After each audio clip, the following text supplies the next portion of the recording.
Evolutionary Virus. The Fallout universe has always been obsessed with one terrifying question. What happens when humanity tries to play God? From super mutants roaming the wasteland to secret experiments buried beneath the ruins of civilization, one name keeps surfacing again and again: the Forced Evolutionary Virus. For years, FEV was treated as deep lore from the games, a shadowy superweapon responsible for some of the most horrifying creatures ever seen in Fallout. But now, with Fallout Season 2 officially confirming its existence in live action, that shadow has stepped into the spotlight. This single virus has the power to rewrite DNA, erase entire populations, and completely change the future of the Wasteland. And the scariest part? It was never an accident. It was planned, funded, and hidden in plain sight by the same people who claim they were saving humanity.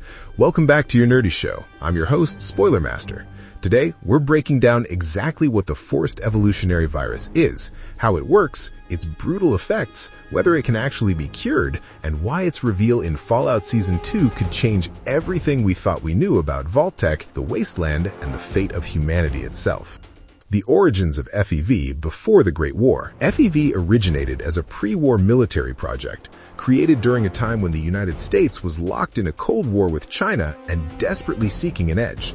West-Tec initially envisioned the virus as a means to enhance human soldiers: stronger bodies, faster healing, immunity to radiation, and resistance to disease. In theory, FEV would create the perfect super soldier, capable of surviving any battlefield. However, even in controlled environments, the virus proved unpredictable. While some test subjects showed enhanced strength and regeneration, others suffered catastrophic mutations, severe pain, mental degradation, or outright death. Still, the promise of FEV was too powerful to abandon. As tensions escalated toward nuclear war, research intensified, and copies of the virus spread beyond West-Tec into the hands of corporations, government agencies, and secret programs.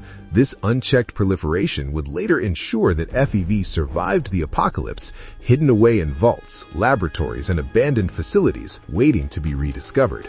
FEV across the Fallout games. Throughout the Fallout series, FEV appears in many forms, often serving as the backbone of major conflicts. In the original Fallout, the Master uses a refined strain known as FEV2 to create the Unity, an army of super mutants meant to replace humanity. This version of FEV represents the pinnacle of pre-war research, producing physically superior beings with extended lifespans and near immunity to radiation. In Fallout 3, a different strain of FEV is responsible for the super mutants plaguing the capital Wasteland.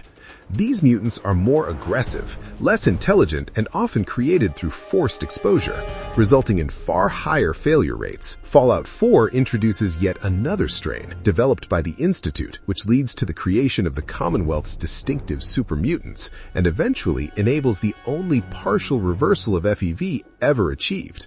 Meanwhile, Fallout 76 expands FEV's legacy even further, linking it to grotesque creatures like the Snallygaster and the Grafted Monster. Each appearance reinforces the same idea. FEV is not just a virus, but a catalyst for chaos. Fallout Season 2 and the return of FEV. Fallout Season 2 officially brings FEV into the live-action spotlight, confirming its existence through a chilling discovery made by Norm MacLean. After escaping Vault 31 and assuming leadership over a group of Vault-Tec junior executives, Norm ventures into the Wasteland and uncovers an old Vault-Tec office building filled with long-buried secrets. Inside, Norm gains access to a computer belonging to Barb Howard, a high-ranking Vault-Tec executive and the wife of Cooper Howard.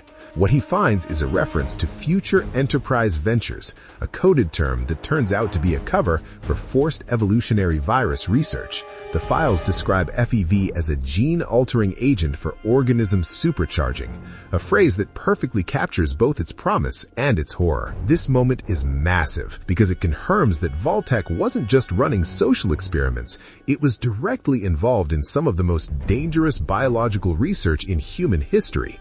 Why Vault-Tec's involvement changes everything. In the games, FEV is most closely associated with Wasteland, but the show expands the scope of responsibility. Vault-Tec's involvement suggests that America's most powerful corporations were freely sharing world-ending technology behind closed doors. This aligns with what we already know about the Vault program, where many vaults were secretly assigned experimental objectives rather than genuine survival missions. Barb Howard's role hints that FEV may have been intended for long-term testing within specific vault populations. Vault residents, carefully selected and isolated, would have been ideal test subjects for controlled viral exposure. Whether the goal was profit, power, or post-apocalyptic domination remains unclear, but the implications are horrifying. If Vault-Tec seeded the Wasteland with FEV experiments, then many of the horrors seen centuries later may have been planned from the very beginning. How FEV actually works. When FEV infects a genetically viable host, it begins rewriting DNA almost immediately. The virus forces accelerated mutation, repairing damaged genetic strands while imposing its own recursive growth patterns. This process is extremely painful, often described as excruciating, and can take days or weeks depending on the strain and method of exposure. In ideal conditions, FEV produces enhanced strength, durability, and rapid healing. However, in individuals with radiation damage or incompatible genetics, the virus causes massive systemic failure. Organs are restructured incorrectly, bodies deform, and death frequently follows. This is why forced exposure to FEV is often lethal, especially in the post-war wasteland. The virus is fully programmable, meaning its effects depend on how it has been modified. This adaptability makes FEV both incredibly powerful and dangerously unpredictable. Different strains and their purposes. One of the most disturbing aspects of FEV is how easily it can be repurposed. The Master modified FEV2 to bond exclusively with human glycoproteins, allowing him to selectively mutate humans into supermutants. The Enclave later weaponized this function, creating FEV Curling 13, a strain designed not to mutate, but to kill all humans, mutated or not.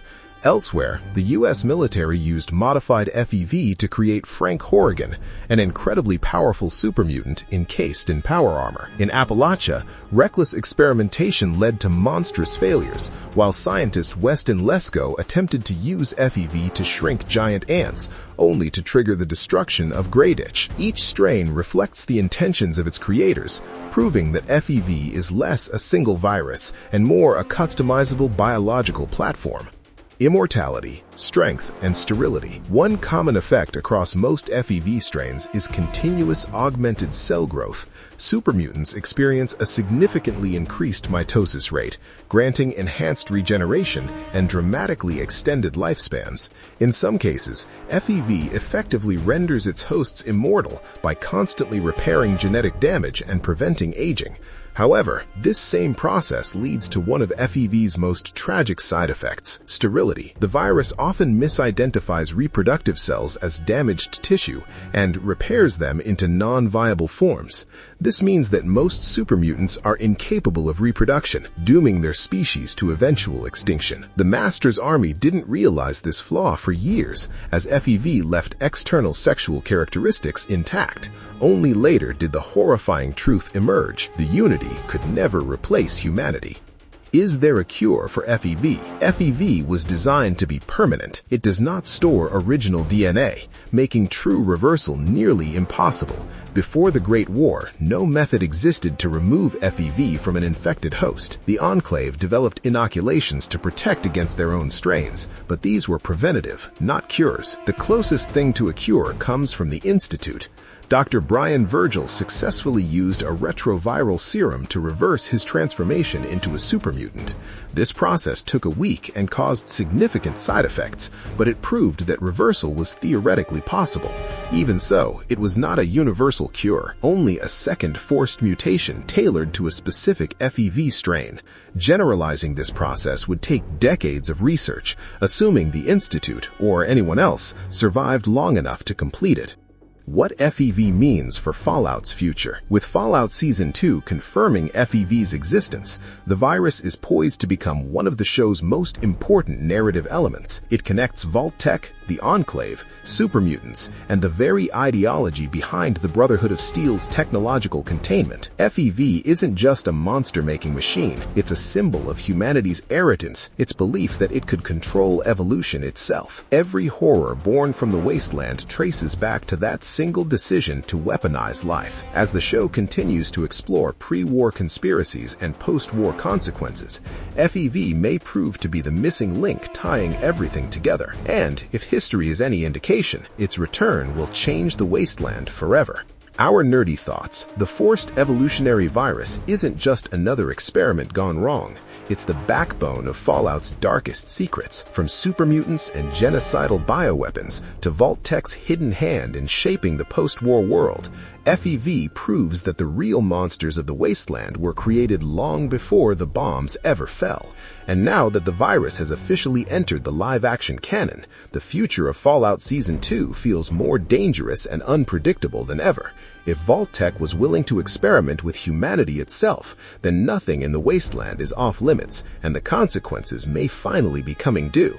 So what do you think FEV's role will be going forward? Could it be used to create something even worse than super mutants? Or could it become the key to controlling the Wasteland itself? Drop your theories in the comments, hit like if this breakdown helped you out, and subscribe for more deep dives into Fallout lore, endings explained, and everything the Wasteland throws our way. Until next time, stay curious, and remember, in Fallout, evolution is never natural. No, what the heck, I'll laugh anyway.